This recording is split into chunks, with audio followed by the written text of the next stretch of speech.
If we are actually going to create a literary renaissance, then genre fiction is either going to have to evolve or get left behind. Because where is the heart? Where is the ambition? Where are the Dunes? Where are the Book of the New Suns? Where are the Malazan books of the Fallen? Where are our Hyperions? Where are this modern generation's Lord of the Rings? Where are the books that can touch the hearts and souls of readers all across the planet at a very high percentage? And why aren't we writing them anymore? Why aren't we elevating and chasing genius? Because let's just be honest here, everyone. It's not just the romance novels. It's not just all the book talk romantasy novels. It's the high-level fantasy and sci-fi writers who have not stepped up, because all the novels I just named are not just genre fiction. They are literary masterpieces. They have the ability to transform someone's soul. They have the ability,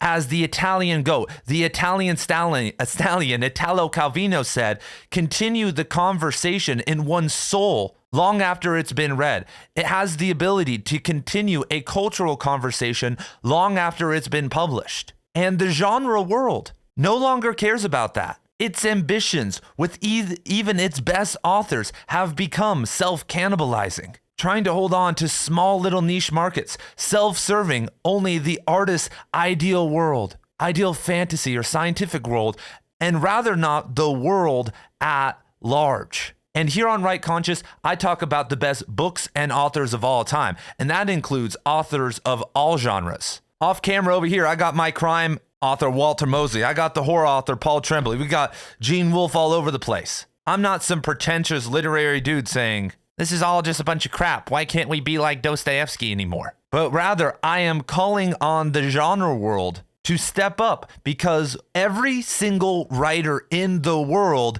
needs to be attempting to write transformative fiction. Because guess what? All transformative novels are entertaining and transformative at the same time. We have enough entertaining novels to last us a century. What we need in every single genre are these transformative masterpieces, these transcendent pieces of art that we are barely getting anymore. And that's going to require writers to do two things, or really three things. First of all, stop focusing totally on yourself and your little world. So I know countless genre authors, and something that I've noticed time and time again is that all they care about is their little world, their character diagrams, their plot diagrams, and that's how they view it. They view their fantastical creation, this sci-fi world, as their own little thing. But when you look at all these masterpieces, when you study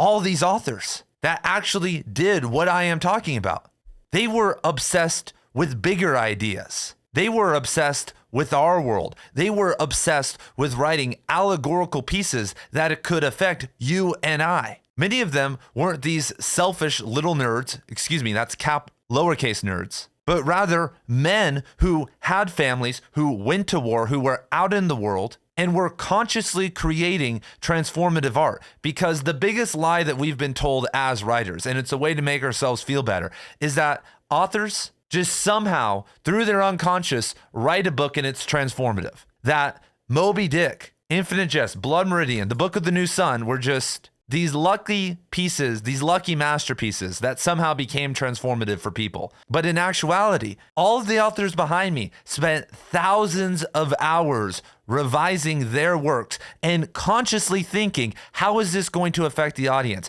How can I hide all of this philosophy, all of these deeper truths, so it doesn't sound like I am preaching? How can I transform more and more people on the other end with this work? That's what real revision is. It's not thinking about yourself and your little world. It's thinking about the reader on the other end. It's realizing that this work is a message in the bottle for another human who has 10 million different ways to distract themselves and have a dopamine spike, but has very little ways in our modern world to find meaning, to access deeper truths. What we are doing when we correspond with the reader, with our writing, with our fantasy novel, is opening someone's heart, opening their mind, being in a co-creative relationship with them through our characters, through our prose, through our plot, so that we can show them something. And what we are showing them is not what you see. Like when you see all these guides on how to write written by all these genre authors, it's like the character arc, how to write a negative arc or a positive arc. And there's all these guidebooks on how to plot and do all this and just produce a mass market good book. But real writing doesn't reveal the lie in the protagonist's heart, but rather when that lie is revealed in the novel, you're not thinking of the protagonist, you're thinking about how it just revealed something deeper in your own soul. The reason we started to write fantasy and sci-fi books wasn't so that we could just circle jerk over our own little world and be this Machiavellian dominator and say, no, this is what my world is. No, these are the logistics of my world, but rather create an allegory, create a easier way to talk about what's actually happening in our world right now or what happened in the past. Because doing it just through like the forms of literary fiction or something like that weren't powerful enough. And that's why at the start of the genre, we had all these masterpieces coming out because they had their mind on the goal. And just how literary fiction got sucked into not being ambitious, so has the genre world. And it makes me so sad, you guys. Like it actually makes me emotional that I know countless genre authors, some of them who are full-time, who are better writers than I'll ever be, better writers than many of these literary authors that I know. And their talent is going to waste. Their talent is going toward just fulfilling their little vision and then targeting this small niche little market of readers who also don't want to change, because that's where we are at. Romance novels aren't meant to be this smut-driven dopamine drive that you just endlessly consume like so many women are doing right now. Space operas or these fun sci-fi novels aren't supposed to be something that you're just constantly consuming because you hate your life. A romance novel is supposed to show you deeper levels of intimacy and the mindset behind them so that you can apply it to your own life, because greater intimacy in a relationship or in your relationship toward the world and stuff like that is really important, opening yourself up to love. Horror novels are not meant to just be slashers. They are meant to show you the deeper shadow side of ourselves, to show us what's possible, the true nature of evil, one of the problems of our world that are usually hidden away behind the red tape. Sci-fi novels are supposed to show us these expansive futures so that we can change the present. Fantasy novels, when I read a good one, makes me bring magic back into my own life. I could go on and on. Genre has lost the plot, and it's because the publishing houses realized that by serving the weak, the readers who don't want to change, but rather be consumed into a cyclical world of stagnation, that they could profit. More Barnes and Nobles are opening every single year. More, book sales are up. But what kind of books are being sold? There's this idea that in this, wasteland of culture, thank God people are reading anything. But it's been 5 years since the book talk revolution. Book sales are going up. Have we become a more conscious and intellectual culture? Have we become a more emotionally open culture? Have we evolved in any way? And the answer is no. And if 10%, 5% of those book sales, if none of those books were ever written, and 5% of the numbers that are being sold in the genre world were these literary masterpieces, we would see a difference in our daily life. The world would be different. Our culture promotes detachment. The internet, digital technology promotes promotes polarization. Transformative experiences don't happen a lot of the time on the internet. Isn't it funny that you can remember when you read these books? I can remember March of 2014 when I read this book, because I had read through like Sandman by Neil Gaiman and he loved Gene Wolfe. So I read this. I was outside in Las Vegas with allergies, blowing through this, just being mind blown, like, oh my God. I can't remember almost anything about my online experiences. It's all a haze. I could tell you the time and date and what I felt when I read every single one of these books, because when we read, it's an analog experience,